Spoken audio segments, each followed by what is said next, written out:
Diabetes Connections is brought to you by Animas Corporation, providing insulin delivery products for people living with diabetes and part of the One Touch family. And by Dexcom. Take control of your diabetes with the world's first continuous glucose monitoring system that sends glucose readings directly to your compatible smart device. Live life on your own terms with Dexcom. Hi, it's Stacey. This podcast is not intended as medical advice. If you have those kinds of questions, please contact your healthcare provider.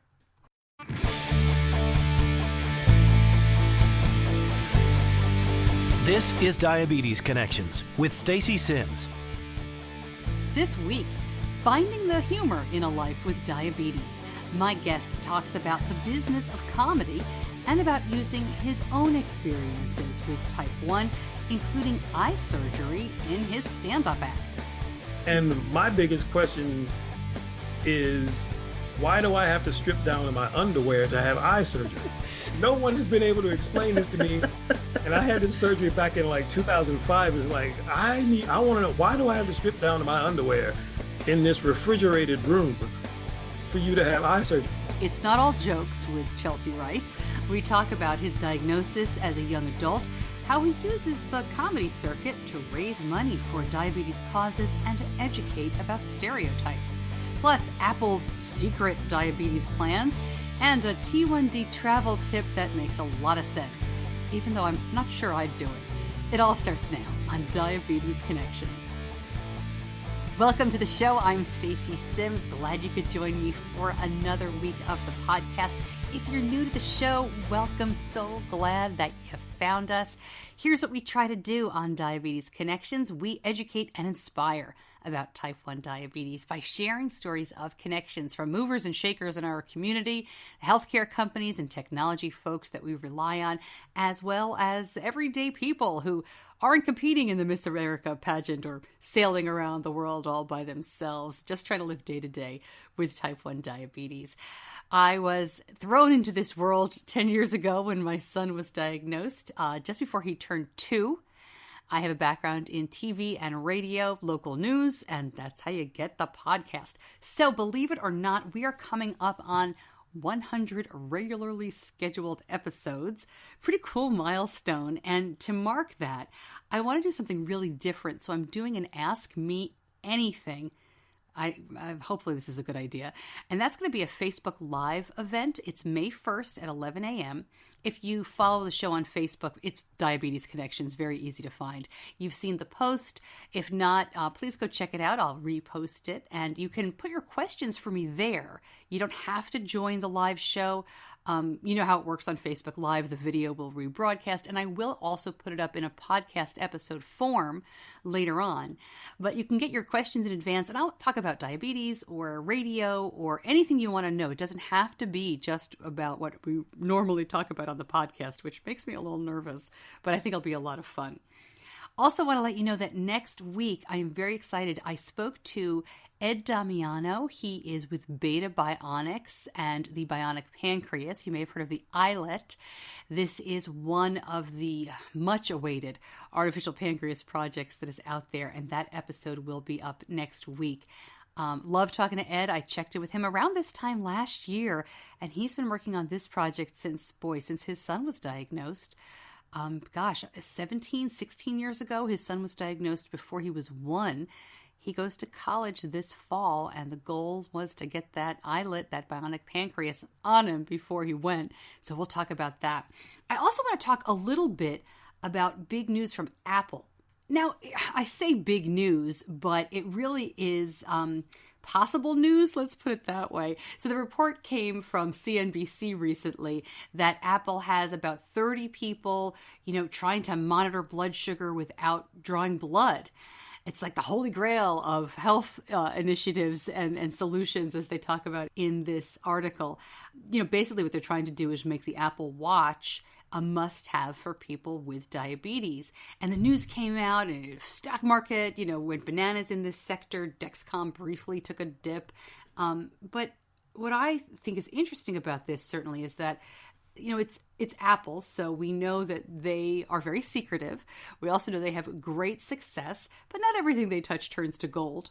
I don't want to sound like I'm discounting this. This would be fantastic. I mean, if Apple puts their resources into this, it would be amazing if they could, put on an Apple Watch and get your blood sugar. But we've been in this world for 10 years. I'm a little cynical. I'm excited they're doing it, but, the report is that they're working on it, not that they've cracked the code. And frankly, it's been interesting to watch other health monitoring systems try to just get blood pressure and heart monitoring under control. They haven't been able to do that. So I'm very hopeful. I'm hoping to talk to Christina Farr, who is the CNBC reporter who wrote the story, and get her take on this. I've reached out to her, so I will keep you posted. But as they say in the story, it's a, quote, really tough problem to solve.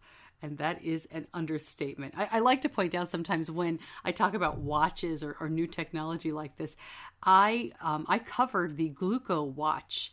This was a watch that came out, I want to say, when I covered it, it was definitely the mid-90s. It might have been out a little bit before that, and it might have lasted into the early 2000s.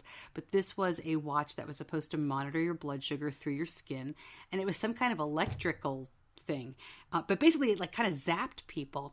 And it hurt, and it kind of burned your hair on your skin a little bit. So it didn't really get anywhere. But when we covered that in the mid-90s, it was supposed to be a huge breakthrough. So, I'm a little cynical, but I'm always hopeful. So I'll keep you posted. Hopefully Christina Farr will come on and talk to us about what Apple is doing. And, Google has a team on this too. It's their Verily team. We may have heard about the contact lens that was in the news a couple of years ago now.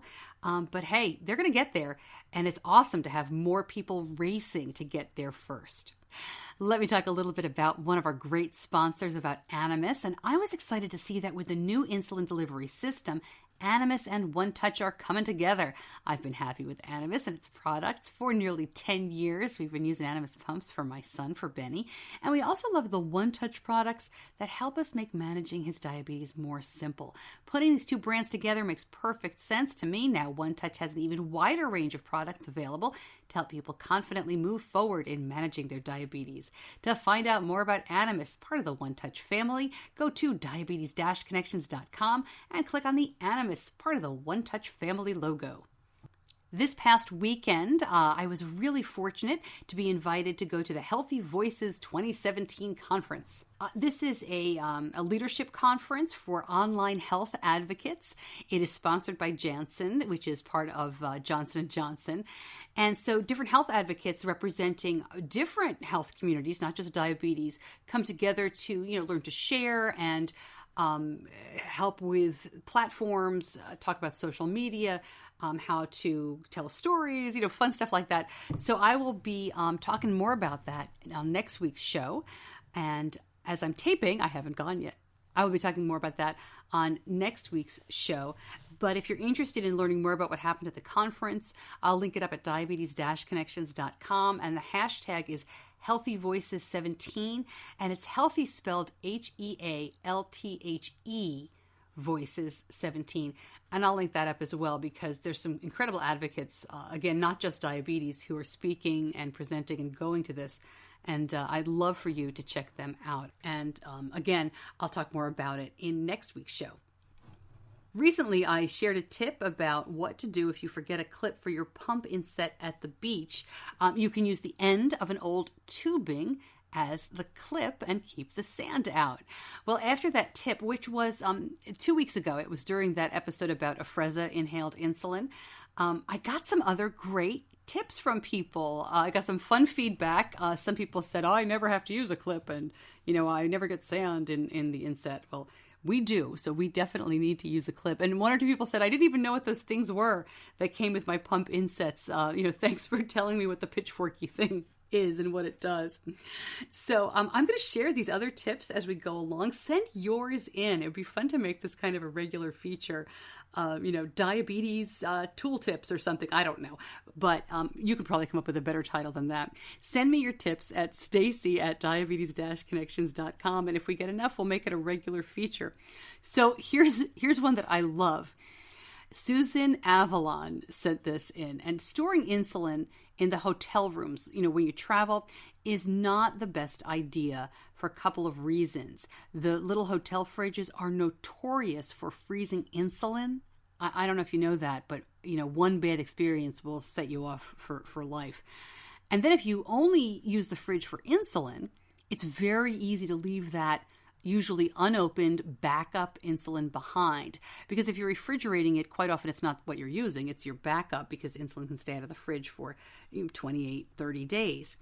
So Susan writes in, I have an extraordinary gift for leaving insulin in hotel fridges.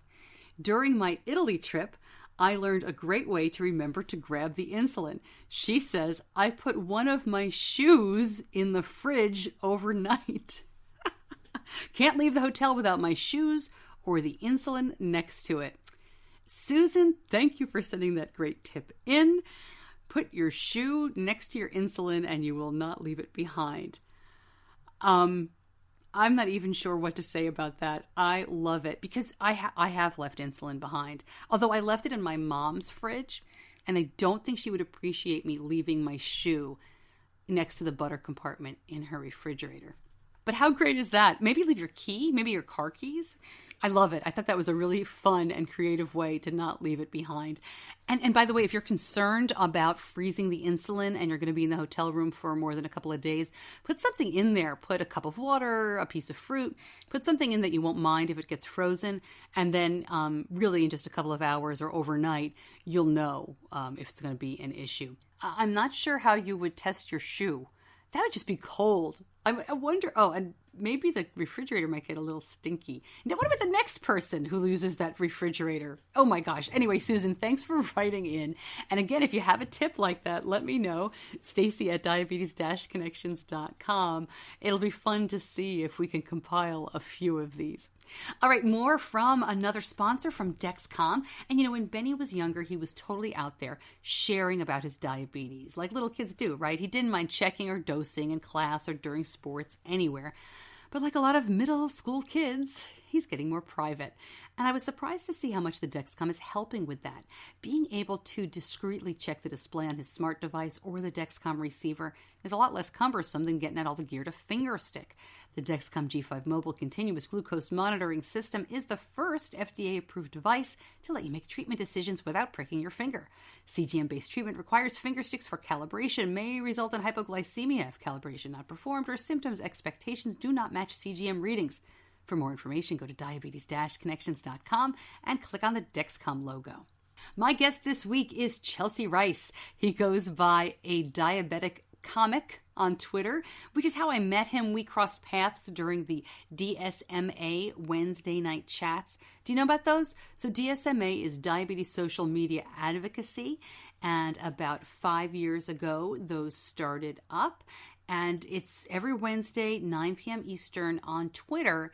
If you don't want to jump in the very first time, just search the hashtag up. It does go fast, but it is a lot of fun. And I'll link up more about DSMA at diabetes-connections.com. So Chelcie is obviously a funny guy. He calls himself the only comedian bringing you sugar-free comedy. Not all of his act is about diabetes, but like the best comics, he draws from real life. Chelcie has been one of Diabetes Forecast magazine's 14 amazing people to know, and I'm really glad I got to catch up with him. Chelcie, thank you so much for spending some time with me. I'm looking forward to hearing your story because I've already listened to some of your story just from your stand-up. Thanks for joining me today. Oh, thanks for having me. I appreciate it. I've been a fan, and I always wanted to get on your podcast. Well, that is really nice to hear. Thank you very much. Before we talk about the comedy, though, let's start with diabetes. You were diagnosed. You weren't a kid, right? You were in your 20s. How'd you find out? Yeah, no, I was 25, circa, I think it was 1988, 89. Living in Athens, Georgia. And I guess the way it went down, I started having the symptoms, but clearly I didn't know what was going on. I was, frequent urination, always thirsty, lethargic, legs feeling like rubber, all that kind of stuff. And like I said, I didn't have any idea what was going on. I mean, it got to the point where I was a church musician. I played drums in a local church there, and my roommate was the organist, and he and I were obviously were roommates, like I said. And he kept noticing that I was getting up in the middle of service and going to the bathroom, and so he just took it upon himself to go and make an appointment with a urologist. What? For me. I'm like, oh, and I didn't even know what a urologist was. I was like, what's a urologist? Even though I had a friend of mine from high school who was a urologist. And then well, back then, kids, we didn't have Google back then. So I just had to go old school and open a book called the dictionary to find out what a urologist was. And so I looked it up and I'm like, a pee doctor? Are you serious? Come on, man. And so I'm like, I go to the urologist and, I do, everything he says, and he did the lab work and literally just came back and said, well, sir, Mr. Rice, you have diabetes mellitus. I'm like, okay.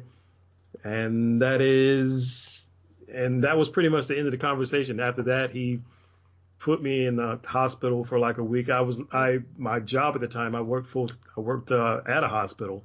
And so I was in the hospital that I worked in for a week. Oh, wow. So I got to see firsthand what was going on behind the scenes as a patient in that joint. All right, well, I want to ask you about that. But before we go any further, I've talked to a lot of people on and off the podcast. I've never heard of someone's 20-something roommate booking an appointment for them at the doctor. Hey, I'm the only one. I'll take it.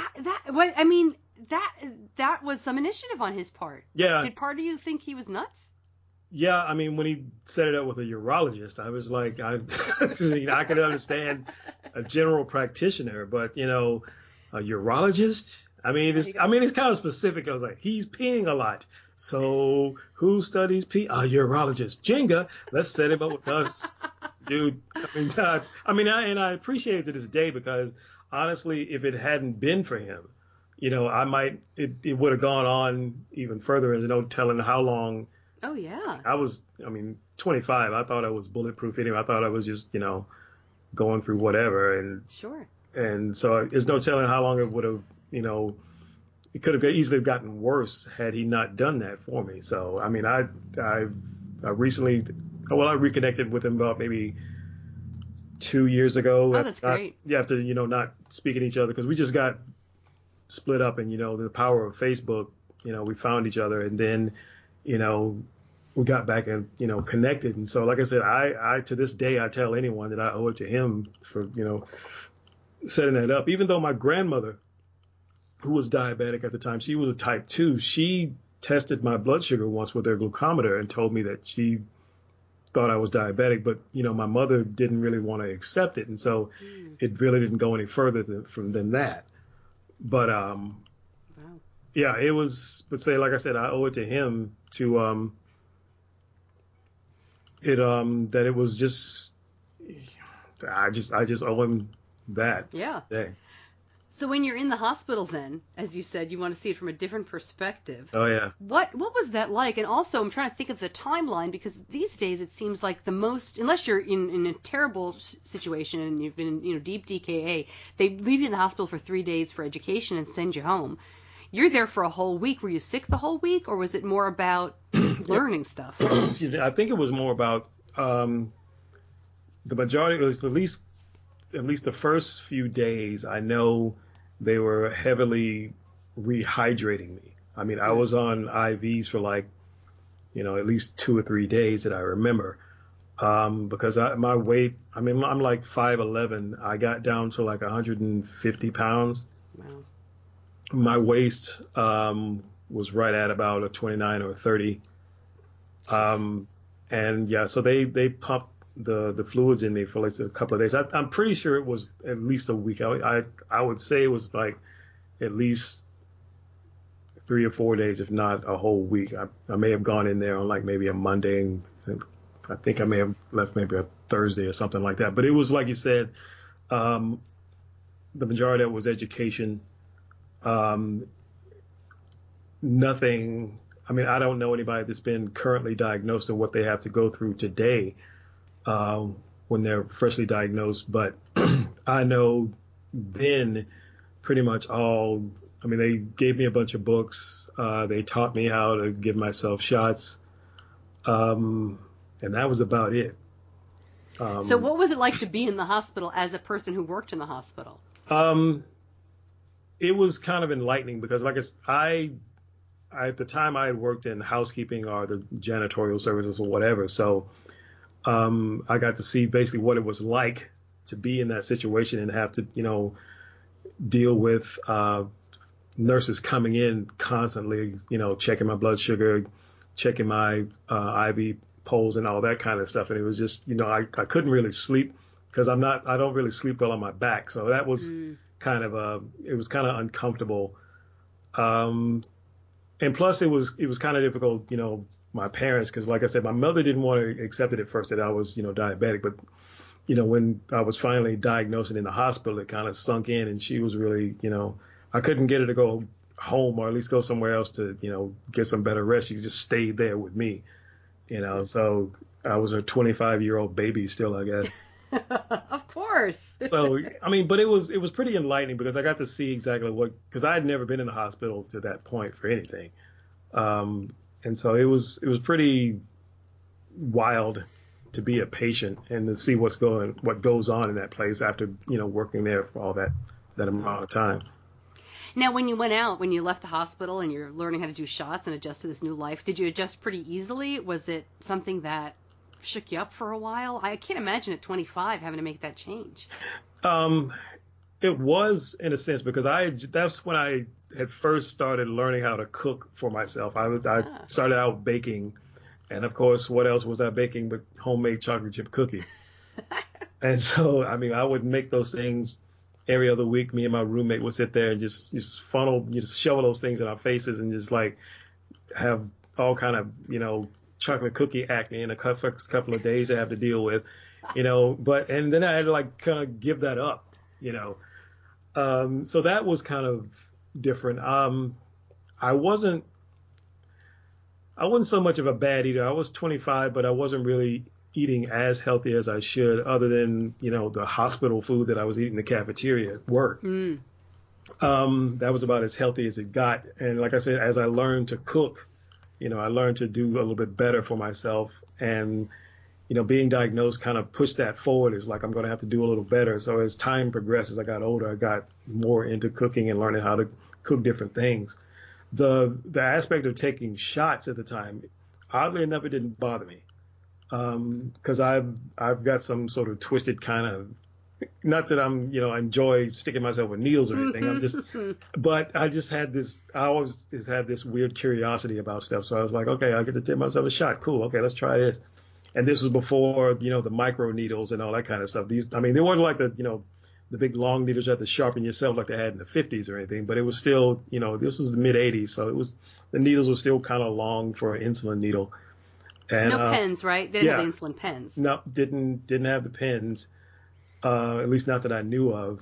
They may have had them at the time, but they weren't really introduced to me until further down the line.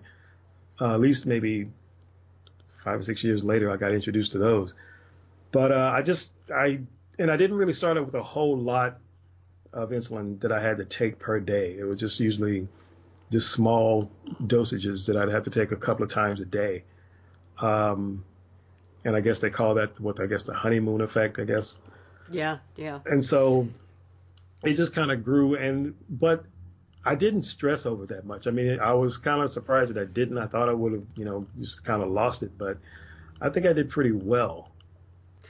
So you mentioned your grandmother had type 2 and your mom was kind of reluctant to acknowledge what was going on with you. Yeah. What was it like after you were diagnosed? In a lot of families, and I don't want to assume anything, but in a lot of families, they kind of think, well, type 2 is the same as type 1, or, hey, your uncle can have the sugar-free candy, so why can't you just eat that? Right. Was it an easier education, or do you still find yourself explaining? Well, I still find myself explaining today. You'd be surprised. But then again, maybe not surprised. Now, when I was diagnosed, I didn't know the difference between type 1 and type 2. Yeah. I didn't realize my grandmother was type 2 until many years later, because I never remembered her taking shots. But it was a little daunting as far as like the information, because like I said, I was there for a week and they were just bombarding me with all these different things and books and whatever. And then, of course, when you get into carb counting and right when they introduced the math, that's when my brain just said like, whoa, whoa, whoa, whoa. You remember ninth grade now. You did not do well in this math stuff here. So this is going to be the hurdle you were looking for. So that in its sense was like kind of hard because to this day I don't like carb counting. I'm just glad I got a pump to let it do the work for me. I wish I had this pump when I was taking algebra. It's like I could have been all the math. amazing. I would have been amazing, straight up magna cum laude at Georgia Tech if I had this pump on me. That's funny. All right, so we've got to get to the comedy because you're already doing this. Yeah. When did you figure this out? Is this something that you knew you wanted to do when you were in that ninth grade algebra class? Did you just have a thing one night? It was open mic and you went up there. How do you become a stand-up comic? What's your story? It's a little bit of both. I mean, as a kid, I was a cut up. I was a class clown, plain and simple. I have no shame in it. If you would have talked to anybody that I went to high school or grade school with, they'd tell you that I was a class clown. I was voted wittiest out of my senior class. And that was kind of I kind of loaded the deck on that one because I remember when the ballots came out, when everybody's voting for class favorites, and I think I was in history class or something, and they passed out the ballots for it. And I just happened to, and I don't know, it just cracks me up every time I think about it because I can see it to this day happening. I just cracked a joke and I got a big laugh in class and say, hey, he's pretty funny. I think I'll vote for him. I'm thinking like Jenga. There we go. We loaded the ballots. And that's the way it happened. But as far as, and everybody always told me, oh man, you ought to be a comedian. You ought to be but I never really thought that much about it. When I was in my 20s, I didn't know anything about stand-up comedy. Even when I was living in Athens, there were no places. I mean, I don't think anybody was ever even remotely doing stand-up comedy when I lived in Athens. Athens all music, really, right, at that time? Yeah, exactly. I mean, that was the heyday of the B-52s and REM. You could go downtown and see Michael Stipe hanging out in those days, But there was no, stand-up comedy like there is today. They've got like shows, every once in a while all over Athens now. But back then it just wasn't the case. And as far as stand-up comedy goes in Georgia, even the Punchline here in Atlanta, they didn't open until 82. So the oldest, comedy club in Atlanta didn't even open until 82. So it hadn't even been around but a few years when I was living in Athens. And so throughout that time, I had no idea how to get into comedy. I had people always tell me I should have done it, this, that, and the other. Fast forward to the year 2000, when I was like maybe 35, I decided to look into it. And there were a few guys teaching classes in stand-up comedy, so I took one. And the guy that taught the class liked me, told me I should, keep at it. And so I did. I'd go to open mics and just keep showing up and just putting in the work, because that's just like anything else, whether it's music or, art or anything, you just have to put in the work. I mean, how many people are told, oh, you're so funny, you should do stand-up, but then, it's a lot different than that one line you threw out in your class. Yeah, exactly. You got to perform for half an hour. Exactly. And even when I took a class for several weeks, and then we had our graduation class, which is basically a show at the Punchline. And he actually taught two classes. And so we put the two classes together to make one big show, and there were 19 of us. Wow. And I was the last out of 19 comics. And I thought he put me last because I was late, but apparently it turned out he put me last because he thought he just liked my act. Yeah, and big finish. Yeah, and then I was the closer. And like I said, he just told me to keep at it, that he thought I was pretty good at that I should keep at it. And that's what I did. I just put in the work. And eventually I started, I did a lot of shows for free, then eventually emceeing at some of the A rooms, and then eventually featuring do a little bit of road work, then done maybe 5 or 6 festivals. And eventually, I'm not as active as I was, but now I'm running a show out in Woodstock. It's a bi-weekly show, so I'm basically a gatekeeper now, but I'm still performing. I'm just emceeing and running a show. So when you're doing stand-up, and I've seen some of your stuff, and I'll link it up at diabetes-connections.com, most of your comedy doesn't reference type 1 diabetes. Right. And I imagine that's on purpose because there's not a lot of us who get the jokes. Exactly. But when you're up there, though, when you're doing your act and when you're working on your act, can you talk a little bit about how diabetes affects you? I mean, have you had lows on stage? Do you find that you go high after a set? Is it like an athlete? Sometimes I can have a little anxiety because I always get nervous. I've been doing it since, 2000, 2003, and I still get nervous when I go on stage. But I always try to make sure where I am as far as my numbers before I go on stage, because I don't want to end up having a low and then having to bail on a set because I'm about to pass out or something. It's just a matter. I haven't had any problems either with highs or lows.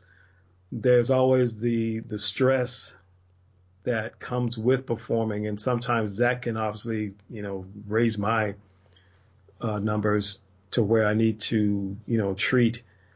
But oftentimes I kind of, like I said, I just pay close attention to where I am before I get on stage, so I don't end up having an issue of being too high. Because for me, when I get high, I get lethargic and get kind of sleepy, and then that's going to obviously affect my act. And quite naturally, if I have a low, I'm going to start getting anxious and then maybe slurring my words and sweating, and people think it's just flop sweat. No, this isn't flop sweat. I'm at 88, lady.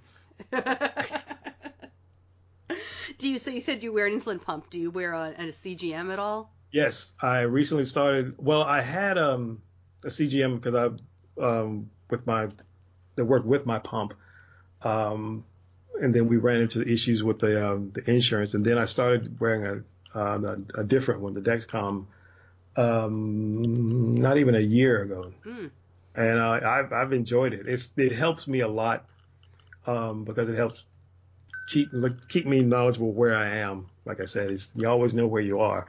Yeah. It just drives me crazy in the middle of the night if I have a high, and even though I have my phone on mute when I'm trying to sleep, it's just giving me the alerts and stuff. And if you don't pay attention to this thing, it's like my dog in a sense. If I don't give him some sort of attention, he's going to keep poking at me and licking my face or whatever. That's basically what this CGM does. It's like, hey, hello, 289. Yeah.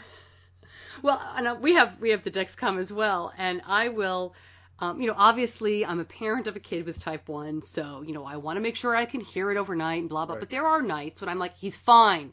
I'm gonna just leave it. I'm gonna put the alert up to 300 and down to 80, and everybody needs to sleep. And then it'll beep. I think everything's on silent, and then it'll be like, enter BG. Boop boop boop boop. Oh. I know. It's like to me. I was actually thinking about writing a joke about this, but obviously most people aren't going to get it. I think the CGM is more like just a bad relationship. You just can't really, I know. Just leave me alone. I can handle it. There's no reason for you to keep telling me. You told me once. I'm giving you all the attention I need. Why do you keep telling us? I love it. I don't want to go back to not having it. Yeah, I know. Exactly. Oh my gosh. Yeah, there are times when it's just, and I know my son, and listen, I do not know what it's like to be a 12-year-old middle schooler with type 1 diabetes, but I know that he's just turning it off at school.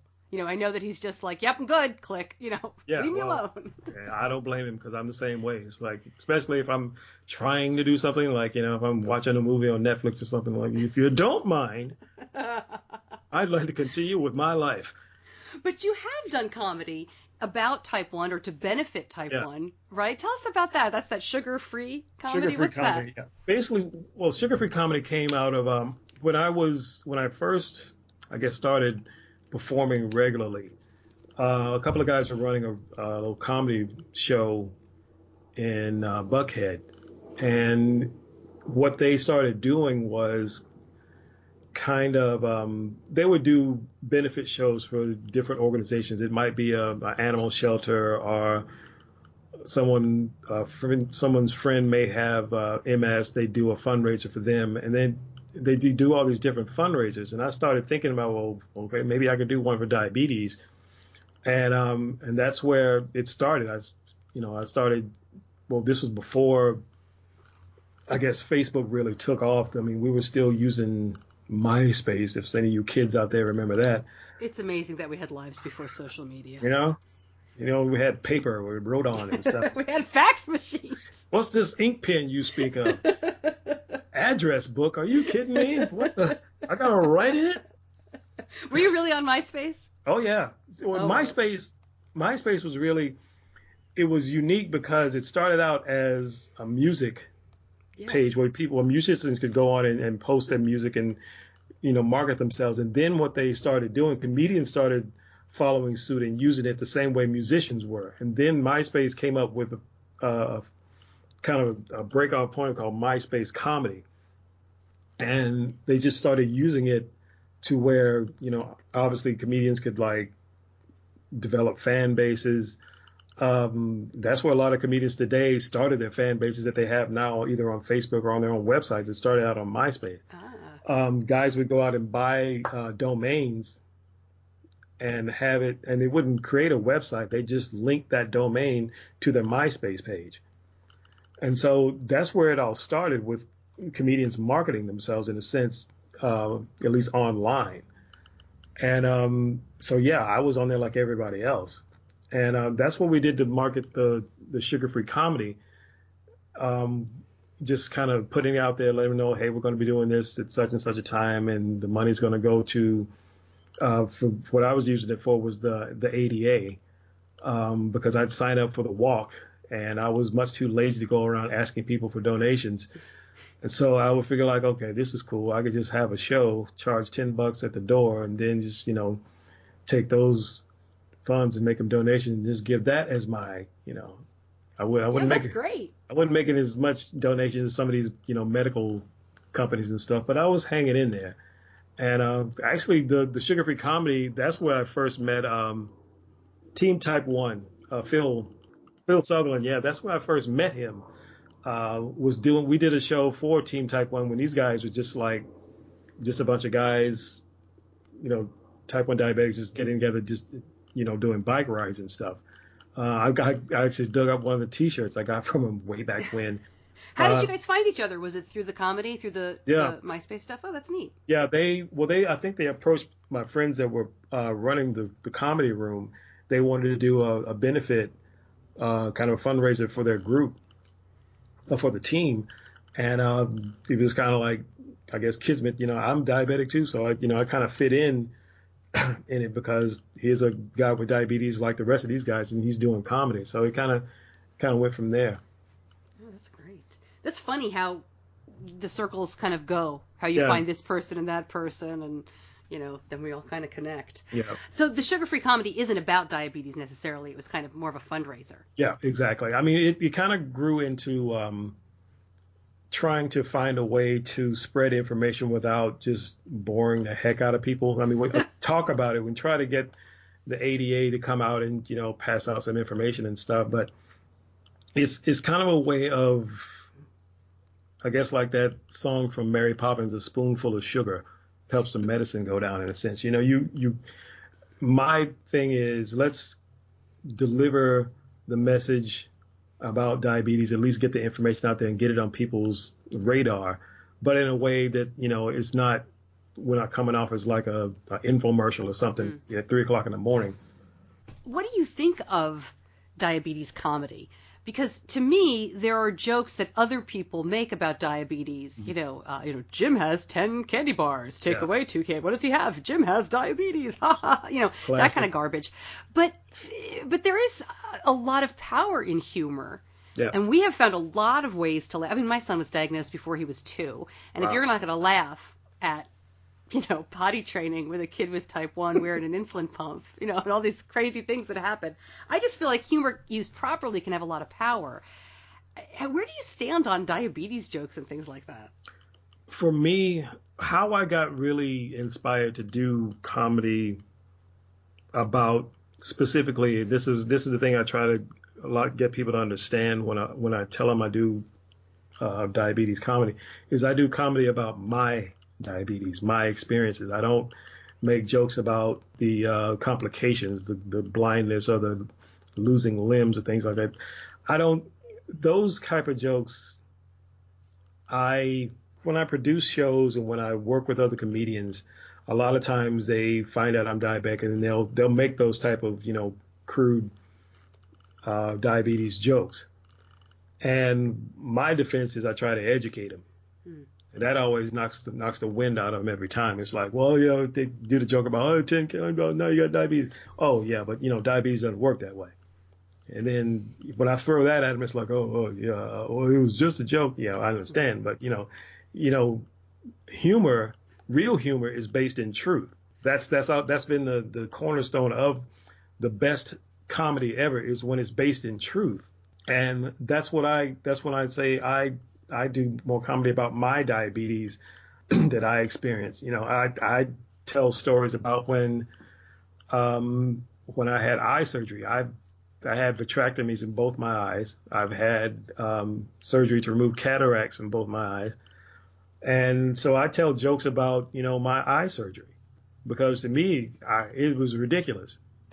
Really, because, it's bad enough it's cold in that operating room, and and then, they put you to sleep, but you're not really asleep because your eye is open. Oh, gosh. And so you can actually see all this stuff is going on, but you're so high off the anesthesia, it's like it doesn't really make any sense to you. And so you're kind of seeing all this stuff, but it's just so surreal. And my biggest question is, why do I have to strip down to my underwear to have eye surgery?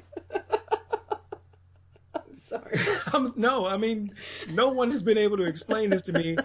And I had this surgery back in like 2005. It's like, I want to know, why do I have to strip down to my underwear in this refrigerated room for you to have eye surgery? I have bad news for you, Chelcie. I had eye surgery. I kept my clothes on. I think you need to talk to your doctor. See, and like I said, somewhere on YouTube, there's a video of some black guy on an operating table in his underwear getting eye surgery when there's all kind of circus animals, little chimpanzees on tricycles with, firecrackers and stuff. It's all kind of craziness going on in there. I just need to find it.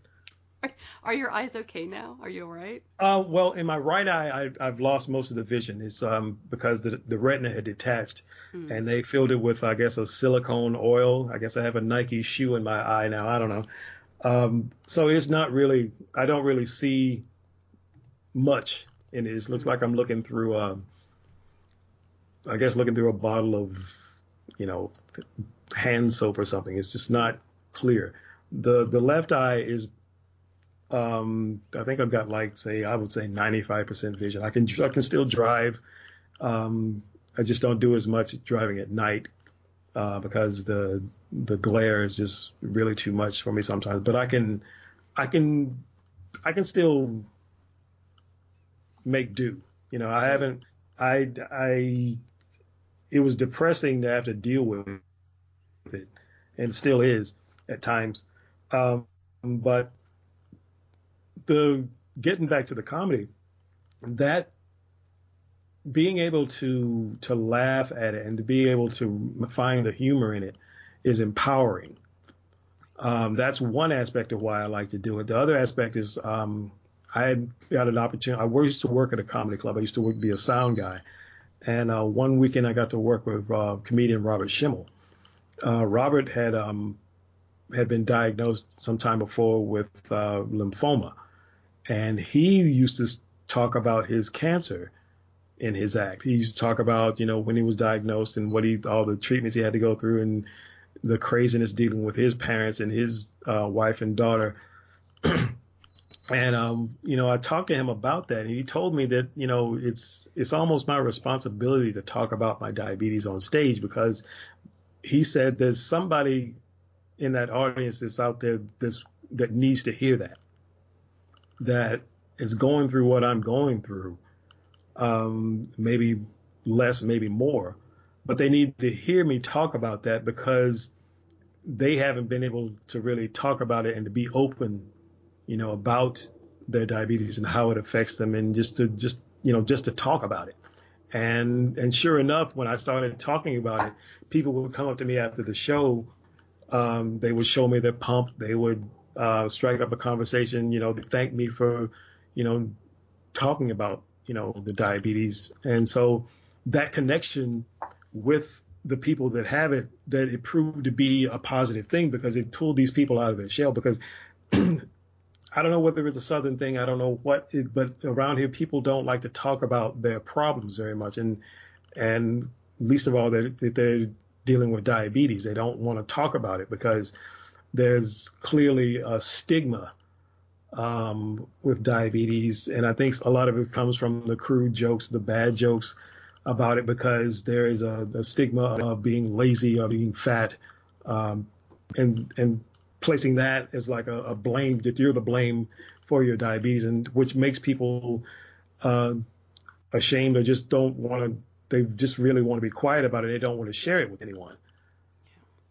I think you're spot on. And, so many, and I've been guilty of this, a lot of parents, I think, of kids with type 1 will be very quick to tell people, because people have no idea. As you said, you didn't know type 1, type 2. Most of us don't.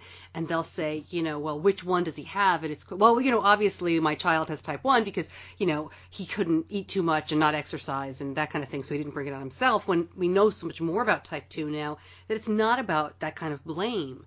Right. But, it's interesting. You said in the South, I don't know. I've lived in the South since 1999. And so, I had both my kids here. So I don't have the experience of raising kids or being in the diabetes world in the North where I grew up. But it's funny down here because there seems to be in almost this inevitability in families that have type 2 that, if you've got the sugar in your family, you're going to get the sugar. And there isn't much you can do about it. And there's so much great food that's, to me, it's still too sweet, and there's just too much of stuff. But do you find, that's not something, and I'm not just talking about an African-American experience, and I know you don't care if I'm politically correct or not, but can we talk about that for a minute? Did your family kind of experience that with you? Like, oh, was it the sugar and that sort of thing? No. My mother worked at the local clinic for many years. So she had a really good grasp of health. She wasn't a nurse, but I guess today they would consider her, she would have been considered a physician's assistant. But she had a grasp on health, and she understood a lot of things. I think at the time, not a lot of people didn't really know as much as we know now, of course. But I was never made to feel uncomfortable about it, like, well, you did this to yourself, or you shouldn't have done that, or you just eating it. I never thought that, my eating habits did it to me anyway. I just never thought of that, because I wasn't, if I was completely oblivious to it, I wasn't overweight at the time, even though I lost a lot of weight when I was diagnosed, but I was never overweight. And so it wasn't anything that I thought that I may have done to myself, in a sense. But in the South in general, people are really, I guess it can be either a kind of extreme. They can be extremely nosy, or they can be extremely, standoffish, and they don't want to talk about their problems. And I don't have a problem saying it. I think in the African American community, I think it's a matter, in my opinion, my own theory, I think that due to slavery, we weren't allowed to. I think the African Americans at that time weren't allowed to show their pain. They weren't allowed to be open about their disdain or their discomfort. You just had to take it. And a lot of this stems from just being oppressed. And you see a lot of that programming in people today, where they don't openly express themselves. A lot of people they'll just hold on to it, which I think it speaks to the high rate of high blood pressure and strokes. Yeah. And it's something that people, especially the older folks, maybe say even my grandparents' age, it was just something. Your problems weren't something you talked about. You didn't go around complaining and making a whole big fuss, in a sense, about anything. You just dealt with it on your own time, and just you don't burden anybody else with your problems.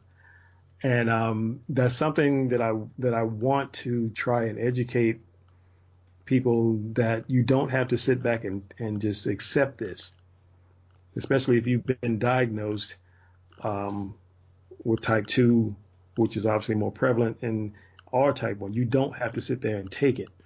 And I've gone to my church in my hometown and talked to, family and friends about, if you think you may have been diagnosed, if you've been diagnosed or you think you may have diabetes, do something about it. Don't just sit back and accept it.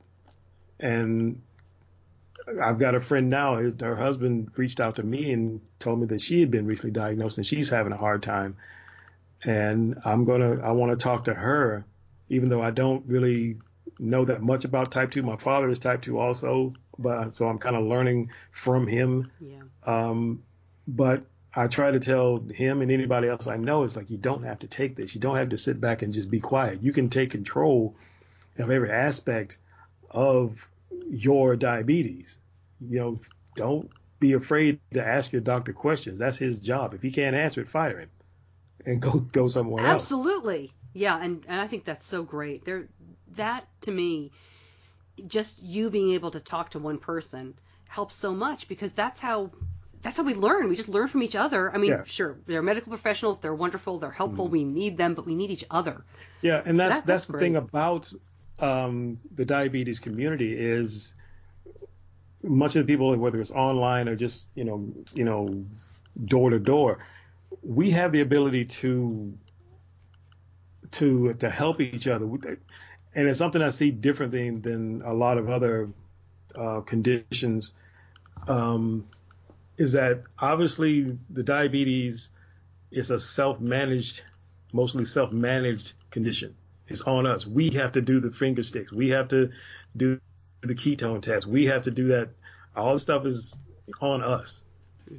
This time you spent with your doctor, your other healthcare professionals, your diabetes educators is minimal compared to your day-to-day living with it, because the rest of it is on you.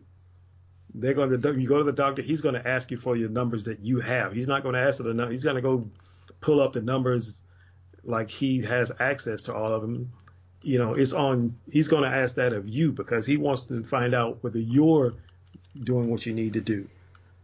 And that's the thing I try to tell a lot of people is you just have to take more control, because it's really, a lot of it is on you, and it's aggravating. It is aggravating. I mean, diabetes is nothing but, it's just purely ice skating uphill every day, and you can't beat yourself up because your numbers aren't looking the way you want. You're not always going to get it right, and there's nothing wrong with not getting it right. What's wrong is not wanting to get back up and try to get it right. You can't just give in. And I'm speaking from experience, honestly, because I've been depressed. I mean, to have to deal with my eyesight the way it is, and the other things I had to deal with, when I was unemployed, dealing with, fighting for insurance and not having insurance, and having people that I don't even know send me supplies so I can survive. It's a daunting task, but that's what comes with this. And at some point at the end of the day, you just got to make a decision. It's like, you got to get all Shawshank, you got to either get busy living or get busy dying. That's a great. Before I let you go, I was, we follow each other on Twitter, and you take part in a lot of the online discussions. Mm-hmm. But I noticed, was it Twitter or Facebook the other day? You were posting, and correct me if this was not you, but you were posting some Marvel action figures. Is that yeah. Yeah, What's that was up me. with that? Are you a Marvel Nerd. guy? Are you a big comics guy? Well, yeah. Yeah, Me too, but I don't have the action figures anymore. Well, I'm a nerd. I was collecting comic books back when I was a kid. I mean, I had an original copy of Superman versus Muhammad Ali that I Oh have my no gosh. idea where it is. Oh my And I gosh. blame my mother for it. I don't know what she did with it. But but the comic book collecting started around the very first Batman movie, very first Tim Burton Batman movie. I was living in Athens, and I used to hit this comic book store. I literally used to hit that store every week. Back then, I was burning like $20-$30 a week on comic books. And that was a good stack of comic books back then.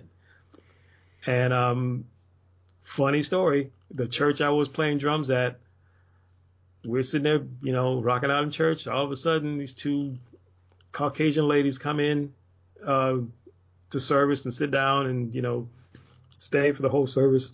Turned out to be Kim Basinger and a friend of hers. And this was like fresh off the Batman movie, because she was in the first one. And she and her friend drove up I guess back then it was a relatively new Toyota Corolla. I got a chance to go up and I shook Kim Basinger's hand. I was like, "Hey, nice to meet you. Thanks for coming out." What was she doing there? I don't know. I mean, I guess she's originally from there, okay. Not somewhere around there. Yeah, her family. Yeah, I think her family lives in Athens. Oh, that's funny. And she may have been visiting her family, and she just figured out, "Hey, let's go to a black church." And so they were just hanging out. Yeah, I figured I tried to give a good beat up there just to kind of see if I can get Kim Basinger to jump up and catch the Holy Ghost. It's like, come on, Kim, you can do it. Come on. All right, so I got to ask you, Marvel or DC? Because it sounds like you're both. Well, yeah, I am both. I got my collection is mostly DC. I got a ton of Batman stuff, but I've grown a love for Marvel. I guess ever since Marvel has really just done so well with their movies, and now their stuff on Netflix is doing really well. So, and DC needs to get it together. Really, yes, they really got to get it together, because they are just sitting back trying to bank off of 3 major characters, and they've got so many that they could easily. I mean, they did pretty good with Suicide Squad. It was okay. And I thought they did pretty well with Watchmen. But they've really got to step it up a little, because Marvel is just going to continue to just knock them out of the water. Although Marvel, I think they're coming to that fork in the road. It's like, okay, you're just going to continue to milk the Avengers. You're going to continue to milk the X-Men. You got a lot of other stuff you could go. I mean, I'd love to see them bring back Blade. And because to me, in my whole honest opinion, I think it was Blade that really opened the door for Marvel. A lot of people don't think about that.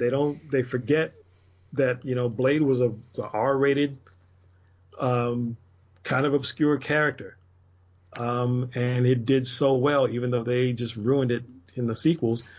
But it all started with Blade. Not even so much the TV shows. I mean, I still watch. I don't know if you got Me TV over in Charlotte, but I watch The Incredible Hulk on the weekends with Bill Bixby. Love that show, man. My husband loves that. I love that show, man. I love Bill Bixby and Big Lou Ferrigno, man. It was like, and that was me, because I'm a kid of the 70s. I mean, I was a kid in the 70s. I used to, it was Carol Burnett's show, Bob Newhart, Mary Tyler Moore, and come on. I mean, BJ and the Bear. Come on. You were going to say Smokey and the Bandit. Smokey and the Bandit.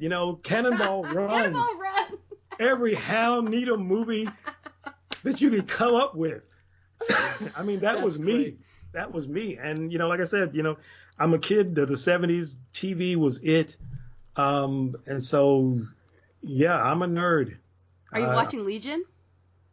I haven't, but everybody says that's really good. So TV is really hard to watch now. You know why? Yeah. Because you automatically know in the back of your head you can catch it later. Yeah.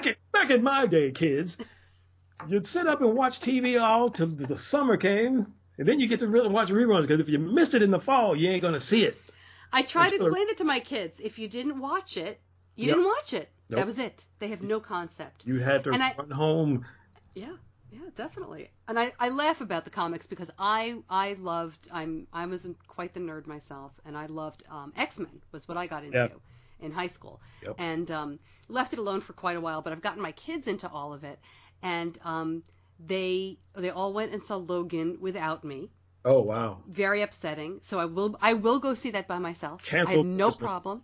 Yeah, exactly. Or Hanukkah. But no issue going to see Logan by myself. I will do that. And I highly recommend Legion. I think you'll really like it. It's really weird. It's good. Never check that out. I'm still trying to wrap my head around why Fox got a hold of Gotham. I don't understand how that worked and how they pulled that off. But no, I don't know. And I can't bring myself to watch Riverdale, the Archie. No. The Archie one. No. I'm not. No. That is. I mean, I'm definitely a big Archie fan, except for the cartoons. Sabrina, Teenage Witch. I used to watch the Archies. Right, Josie and the Pussycats. Yeah. Oh my God. Long tales. No, don't start. Do not start because you're taking me back when when TBS brought Boomerang and they started bringing back. Oh my God. They started showing Quick Draw McGraw and Adam Ant and all that stuff. I was like, oh my God. I was losing my mind. I was a grown man, just flipping out because I could watch all these cartoons that I grew up watching before school. Oh, yeah. Well, on this very focused diabetes podcast, Chelcie, was there anything else you wanted to talk about? Well, we'll fit into diabetes every once in a while. What are they gonna do? Sue us? Get out of here.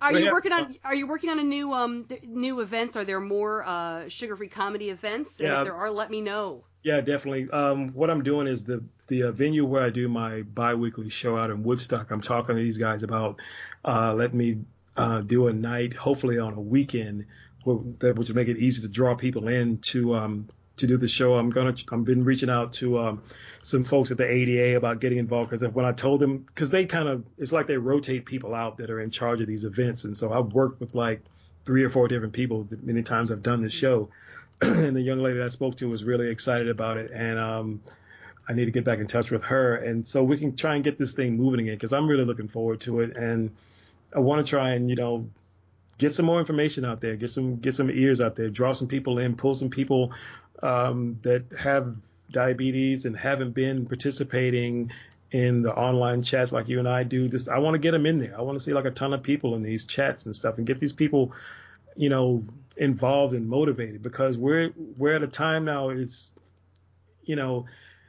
grassroots movements are effective, and I think that's what we really need to do as diabetes advocates is like we got to get out there and start just banging bushes and start, making some noise because unless we do, nobody's going to listen.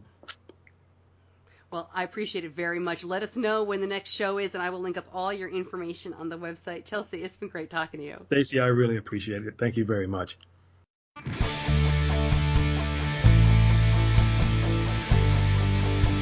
You're listening to Diabetes Connections with Stacey Sims. More info and links to Chelcie and his stand-up at diabetes-connections.com. I hope you enjoyed that. I hope you didn't mind us getting off into comic book territory for a while there. That was a lot of fun. We could probably talk about that for hours. Maybe that's another podcast. If you like what you hear, please let somebody know. Share the podcast with someone touched by type 1 diabetes.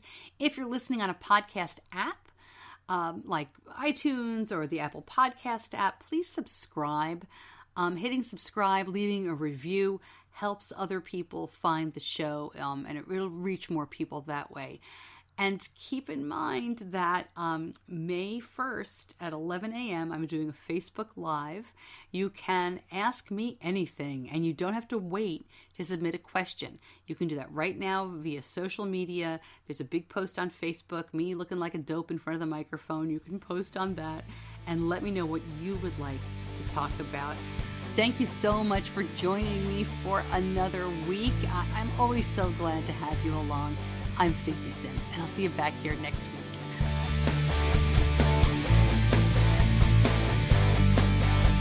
Diabetes Connections is a production of Stacey Sims Media. All rights reserved, all wrongs avenged.